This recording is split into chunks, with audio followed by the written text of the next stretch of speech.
homies, one come on, gather around. Listen, we're making your ears bound to the sound. The beat that's rocking your hood from town to town. Won't everybody listen to the real I'm about to lay down? The real, the real, the real, the real, the real, the real, the real, the real, the real, the really real. To the north, the south, to the east, the west. I want the best to put me to the task. Cause my niggas, I ain't gon' rest until I get all this shit off my motherfucking chest. I want y'all to listen to the words as I start to speak. Pope ain't gon' give you some shit that people ain't trying to leak. So that's what we come up with the guns and all of that. Niggas get my respect because they know man, how did it trickle down to the whole block, the neighborhood, and the neighborhoods that you controlled? And first we was struggling, starving, then next thing you know it was a way of making some money. And you turned everybody on. We didn't know nothing about that type of stuff right there at that point. You know what I'm saying? But it was quick money, fast, and we got busy with it, you know.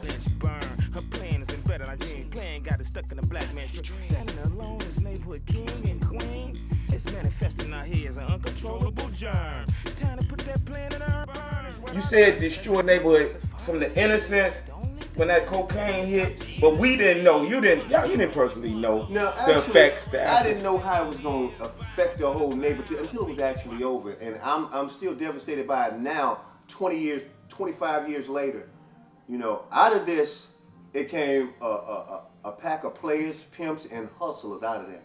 I'm gonna tell you, it was Jason Henderson, got a little brother named Big. ATS, you was young. I'm sorry, Pope, you was young. You know, I had a little brother named Tracy, which y'all hung with, Carvel. It was so many dudes, man. I mean, I'm gonna tell you exactly how it went. Phil Willis, his brother Nick, all of us. Nick wasn't in it because he was a police. I mean, he was just like our guardian. You know, he just, you know, hey, somebody moving against you. I'm saying, you know, but what happened was he put the vision down, and they saw how fast that money was being made.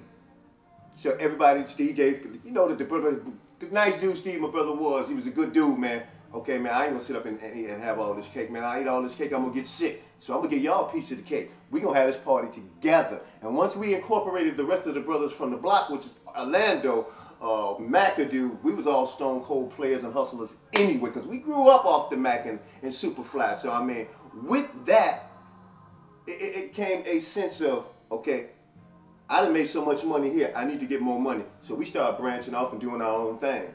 Me, being a family man, I stayed close to home. I wasn't leaving my brother. My brother was not going to leave me. The real, the real. The real, the real, the really real. Everybody competing for a little piece of the puzzle. A little piece of the puzzle ain't bigger than your chin test. On every level, people competing for a little piece of the block. Tracy is now a pastor.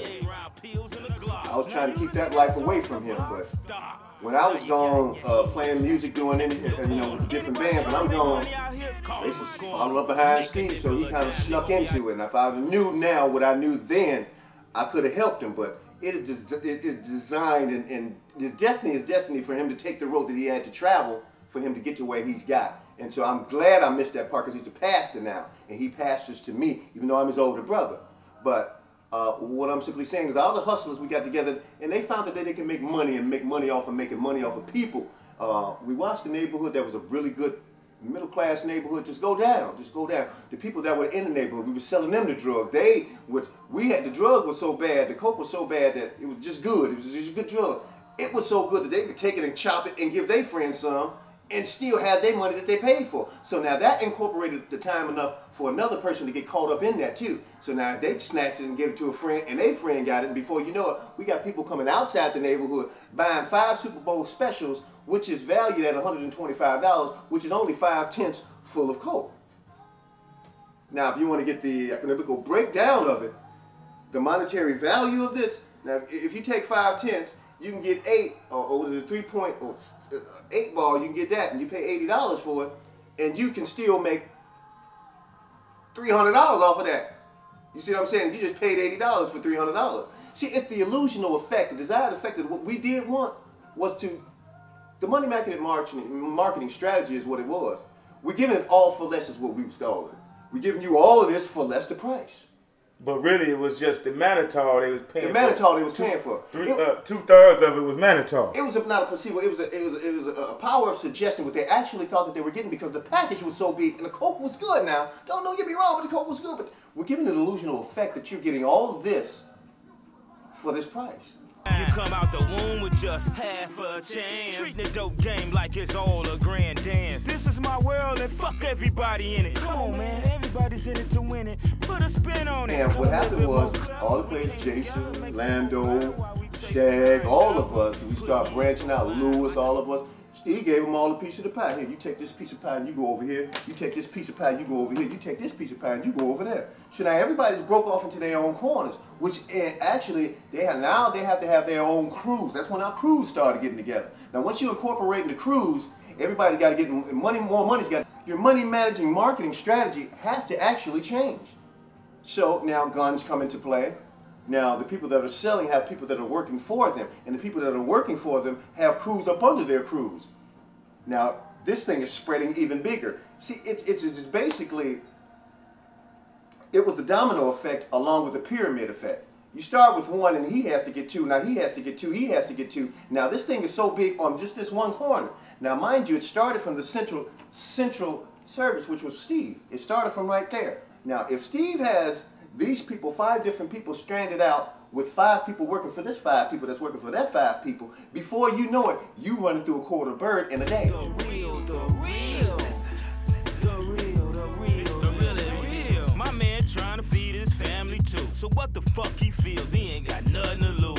The way he now, I'm gonna tell you, it gotten feels, so bad. I had put together a crew of 10 people that I knew from a long time ago. I knew they were stone cold hustlers, and they'll hurt something too. I hate to use the word killer, but that's what they were. Bone crushers and killers, if that's what it is. I knew these guys. I knew they would protect me because I'm paying them well. Because we were friends. And they knew Steve, and they knew the whole prime objective was, if we get caught, we going down. So by all means, we gotta protect the leader or the man that's providing, the one that's letting us all eat. So we gotta protect him in all essence. So I put these guys together. It was 10 of these guys. His fam has something to eat and a place to lay. You peep the nigga coming down the block, getting your chip. You so motherfucking mad, you done bit a hole in your lip. I can't believe this nigga trying to roll my block. I got 10 pages, and that's how we worked off of pages. And you from 69th and King Drive all the way to State Street is a phone booth in every other end of the block. Got these 10 guys from 71st to 67, so they stranded all out. I give them a 500 pack. That's $500, which is 20 packs. 20 packs, I think it was at $500, and I give them a roll of quarters, which is $10. They get their pager, boom, you go to work. And a roll of quarters, and a roll of quarters, because you got to use the telephone. You got to make that call. You got to make the call. When the pager go up, beep, beep, beep, you're basically standing by the phone. This is before the no laundering law came into effect, you know. And so they're basically sitting by the phone, which was their office. Bullet into my man's chest, now my man's chest is blood drenched. That's his life pass for his eyes. He think of his son and his wife. A few seconds later, end of his life. Not did he pass or fail, or did he succumb to that motherfucking Willie Lynch spell? You say to yourself it was like an adrenaline rush. It's something you gotta tell, you just couldn't keep your mouth hush. You gotta tell your man cause he think he's your fam. You gotta tell somebody cause you're out here on the lam. Only thing though, spot high, please shut down the block. Take the niggas down to the stage trying to find out who popped that Glock.